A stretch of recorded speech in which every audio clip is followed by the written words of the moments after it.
নমস্কাৰ মোৰ শিক্ষাৰ্থীসকল, মই প্ৰণৱ ইউটিউব চেনেল ফৰ এডুকেশ্যনৰ অন্য এটা ভিডিঅ'লৈ তোমালোক সকলোকে স্বাগতম জনাইছোঁ। মোৰ শিক্ষাৰ্থীসকল, আজি মই তোমালোকৰ মাজলৈ লৈ আহিছোঁ হায়াৰ ছেকেণ্ডাৰী ছেকেণ্ড ইয়াৰৰ টুৰিজিম এণ্ড হস্পিটেলিটি নামৰ বিষয়টোৰ unit number 5 session 2 confident and clear communication. এই চাব ইউনিটৰ যিখন অনুশীলন, সেই অনুশীলনৰ প্ৰশ্নৰ উত্তৰসমূহ। তেতিয়াহ'লে আহাচোন পলম নকৰি আজি ভিডিঅ'টো আৰম্ভ কৰোঁ। আৰু তাৰ আগতে তোমালোকলৈ এটা অনুৰোধ, এই চেনেলটো যদি ছাবস্ক্ৰাইব কৰা নাই তেতিয়াহ'লে ছাবস্ক্ৰাইব কৰি দিবা আৰু কাষতে থকা বেল আইকনটো প্ৰেছ কৰি দিবা মই দিয়া এনেকুৱা ধৰণৰ শিক্ষামূলক ভিডিঅ'সমূহ নিয়মিতভাৱে পাই থাকিবলৈ। তাৰ উপৰিও আগৰ ইউনিটকেইটা যদি উত্তৰসমূহ চোৱা নাই মই ডেছক্ৰিপশ্যনত লিংক দিছোঁ, তাত গৈও চাব পাৰিবা।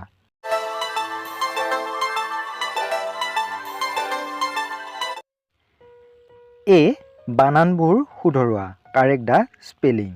ইয়াত প্ৰথমতে বানানকেইটা ভুলকৈ দিয়া হৈছে, সেইকেইটা তোমালোকক শুধৰণি কৰিব দিছে। গতিকে এইখিনি তোমালোকে চাই ল'বা। মই উত্তৰটো দি দিছোঁ, এফালে দিছোঁ অশুদ্ধ বানানবিলাক, আনফালে দিয়া হৈছে শুদ্ধ বানানবিলাক। এইখিনি তোমালোকে নিজে চাই ল'বা।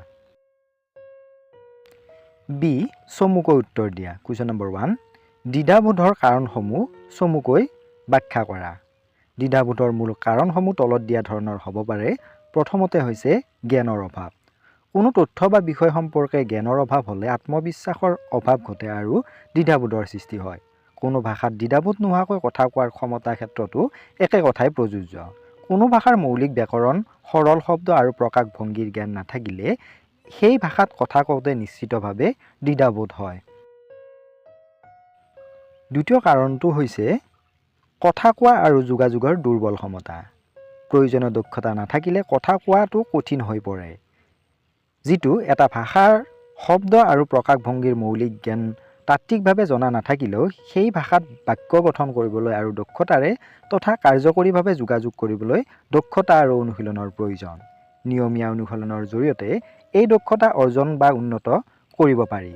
যেতিয়া আপুনি শিকা আৰম্ভ কৰিব, দ্বিধাবোধ আঁতৰাব, উচ্চাৰণ কৰিবলৈ কঠিন শব্দবোৰ অনুশীলন কৰিব আৰু শব্দ সম্ভাৰ বৃদ্ধি কৰিব। তেতিয়া ভয় আৰু দ্বিধাবোধ জয় কৰিব পৰা যাব। প্ৰশ্ন নম্বৰ 2, অভিযোগ শব্দটো ব্যাখ্যা কৰা। আতিথ্য খণ্ডত কাম কৰা লোকসকলে বিভিন্ন অঞ্চলত বা বেলেগ বেলেগ ভাষা কোৱা অতিথি বা গ্ৰাহকৰ সৈতে যোগাযোগ কৰিবলগীয়া হয়। তেতিয়া তেওঁলোকে প্ৰত্যাশা পূৰণ নহয়, তেতিয়াই অভিযোগৰ সৃষ্টি হয়। অতিথিসকলৰ মনোভাৱ স্পষ্টভাৱে বুজি পাবলৈ আৰু আমাৰ মতামত তেওঁলোকক জনাবলৈ যোগাযোগ অতি গুৰুত্বপূৰ্ণ হৈ পৰে। অভিযোগ আৰু ক্ষোভসমূহ সাধাৰণতে প্ৰথমে meat and greet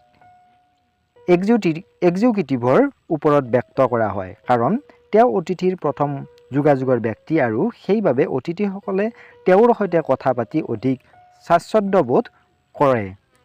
customer service এক্সিকিউটিভে সম্ভৱ হ'লে নিজৰ পৰ্যায়তে অভিযোগসমূহ সমাধান কৰিব লাগে, অন্যথা অভিযোগটো উপযুক্ত বিভাগ বা শাখালৈ প্ৰেৰণ কৰিব লাগে। তৃতীয় প্ৰশ্নটো হৈছে অভিযোগ সমাধানৰ নিয়মবোৰ ব্যাখ্যা কৰা। বেছিভাগ প্ৰতিষ্ঠানে অভিযোগসমূহক প্ৰতিক্ৰিয়া আৰু তেওঁলোকৰ সেৱাৰ উন্নতিৰ মাধ্যম হিচাপে গণ্য কৰে। অভিযোগ সমাধান কৰোঁতে মনত ৰাখিবলগীয়া কথাবোৰ তলত দিয়া ধৰণৰ। প্ৰথমতে এটা শৃংখলাবদ্ধ পৰিকল্পনা থকা।